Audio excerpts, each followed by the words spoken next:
राज्याचे उपमुख्यमंत्री तथा अर्थमंत्री आदरणीय अजितदादा, आदरणीय प्रफुल्लभाई पटेल, राज्याचे प्रांताध्यक्ष आदरणीय सुनीलजी तटकरे साहेब, आदरणीय छगनजी भुजबळ साहेब, आदरणीय दिलीपराव वळसे पाटील साहेब, आदरणीय हसनजी मुश्रीफ साहेब, व्यासपीठावरील सर्व सन्माननीय सदस्य, पदाधिकारी, मोठ्या संख्येने उपस्थित असलेले कार्यकर्ते आणि जितकं आरक्षण मिळाले तितकी आपली उपस्थिती दाखवणारी ही मातृशक्ती.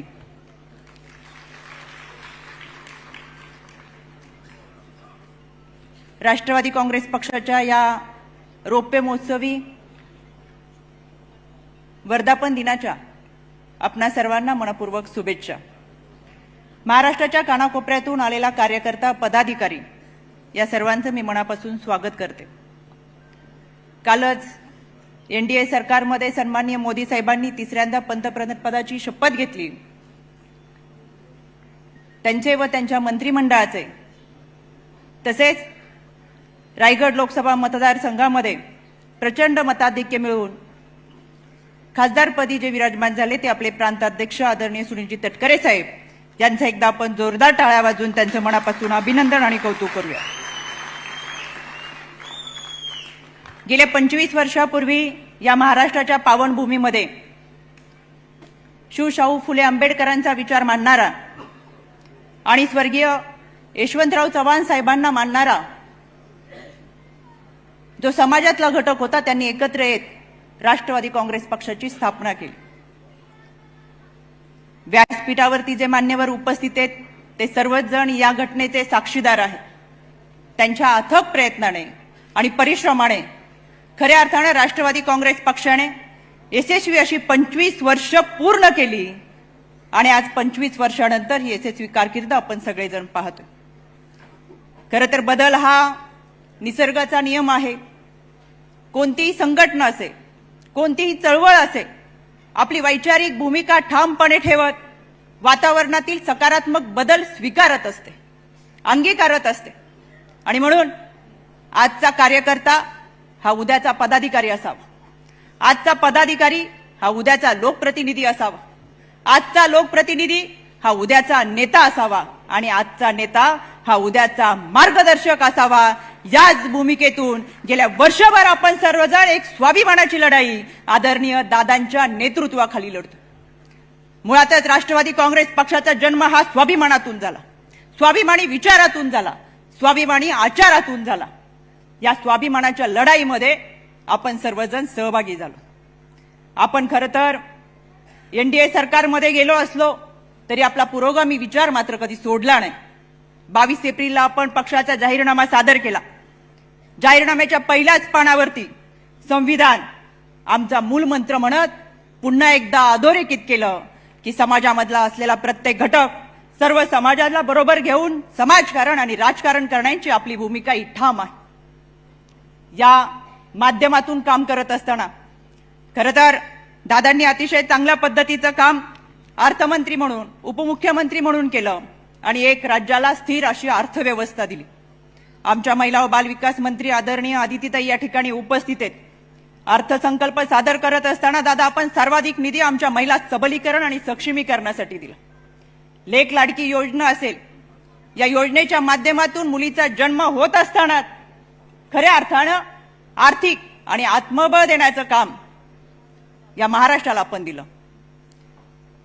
आदितीताई आपण आणि महायुती सरकारने 4थं महिला धोरण आणलं. या 4थ्या महिला धोरणाने आमच्या महिला भगिनींना मातृत्वाचा सन्मान दिला. 9 महिने 9 दिवस गर्भात वाढणाऱ्या बाळाच्या नावापुढे आधी आईचं नाव लावून खऱ्या अर्थानं तिचा सन्मान आपण सगळ्यांनी केला. तृतीयपंथीयांसाठी दिलेली आरोग्य सेवा असेल, अल्पसंख्याक विकास महामंडळासाठी दिलेला भाग भांडवल असेल, समाजातल्या प्रत्येक घटकाला बरोबर घेऊन चालण्याची आपली भूमिका असेल, सर्वसमावेशक मंत्रिमंडळ असेल, हे सगळं करत असताना दादा आपण अहोरात्र काम केलं. समाजाच्या प्रती असलेली आपली बांधिलकी जोपासत असताना प्रत्येक घटकाला न्याय देण्याची जबाबदारी आपण पार पडली. पण केलेली कामं कदाचित कार्यकर्ते म्हणून, संघटना म्हणून आम्ही पोचवायला कमी पडलो असेल, तर येणाऱ्या विधानसभेमध्ये ही कसर जरूर भरून काढू, हे या संघटनेच्या माध्यमातून मी सांगू इच्छिते. राष्ट्रवादी काँग्रेस पक्ष हा पक्ष नाही, तर एक विचार आहे. संविधानाचा आदर, लोकशाही संकेताची जपवणूक, उपेक्षित वंचित बहुजनांना न्याय मिळवून देण्यासाठी कटिबद्ध सहकाराचे सूत्र आणि यातून शेतकरी व कामगारांच्या हिताचे समाजकारण, महिला सक्षमीकरण व बालकल्याण हा राष्ट्रवादीच्या विचारांचा गाभा आहे. आणि हाच गाभा खऱ्या अर्थाने आपण पुढे घेऊन जात आहोत.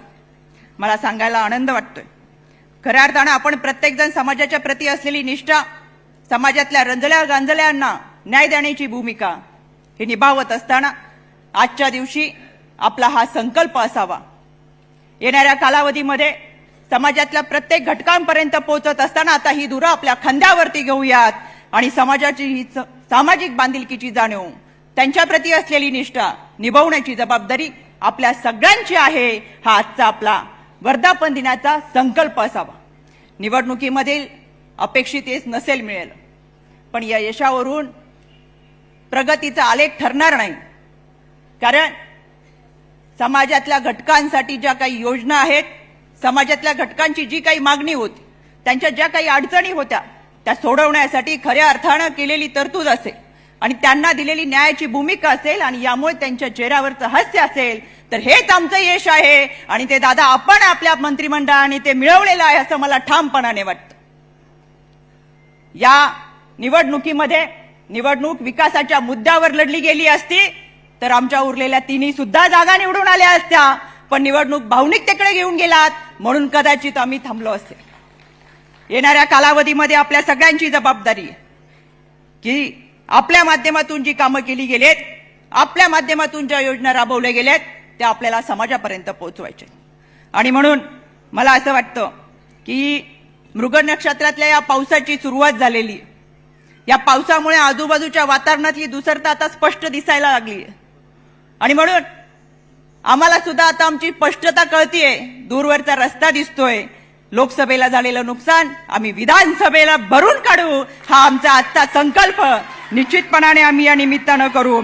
आणि आम्ही इथं या ठिकाणी बसलेला प्रत्येक कार्यकर्ता त्याच्या खांद्यावरती जबाबदारी घेईल. समाजातल्या शेवटच्या घटकापर्यंत पोहोचत असताना राज्याच्या माध्यमातून, संघटनेच्या माध्यमातून, दादांच्या माध्यमातून, मंत्रिमंडळाच्या माध्यमातून जी काही कामं होतील ती शेवटच्या घटकापर्यंत पोहोचवत असताना खऱ्या अर्थानं प्रत्येकाला न्याय देऊन येणाऱ्या विधानसभेला जोमाने आम्ही तयारी करू, हा आजचा आमचा संकल्पच खऱ्या अर्थानं वर्धापन दिनाच्या निमित्तानं करतोय असं मला वाटतं. निसर्गाची हिरवाई आणि या ठिकाणी उपस्थित असलेली हिरवाई मधली ही मातृत्व शक्ती, खरं तर हिरवा रंग हा मातृत्व शक्तीचं प्रतीक आहे. दादा, ही मातृशक्ती तुमच्या सोबत कायम आहे आणि असेल हा विश्वास या निमित्तानं मी व्यक्त करते. कारण संकल्प आणि सिद्धी यामधील दरी प्रामाणिकपणे काम करणाऱ्या माणसाला सहज पार करता येते. सिद्धीत गेलेली कामं ही संकल्पित कामांना आव्हान करतात आणि आव्हान पेलण्याची ताकद या सगळ्यांमध्ये आहे. आम्ही तुमच्या सोबत सदैव असू हा विश्वास या निमित्तानं देते. या निवडणुकीच्या दरम्यान दादा, विरोधकांमध्ये असलेल्यांनी ज्यांनी स्वतःला दादा म्हणून घेतलं, अशा काहींनी महिलांवरती अतिशय अश्लाघ्य आणि अश्लील भाषेमध्ये टीका टिप्पणी केली, पोस्ट केल्या, कमेंट केल्या. खरं तर हा कोणता पुरुषार्थ तो आम्हाला समजला नाही. एक ट्रोल आर्मी उभी करण्यात आली. मी जेव्हा माझ्या ओळखीच्या एका माणसाचं माझ्यावरचं स्वतःचं ट्विट पाहिलं, अतिशय लाजिरवाणी अशी भाषा होती. मी स्वतः फोन केला की तुम्ही माझ्या घरी 4 वेळा जेवण करून गेलात.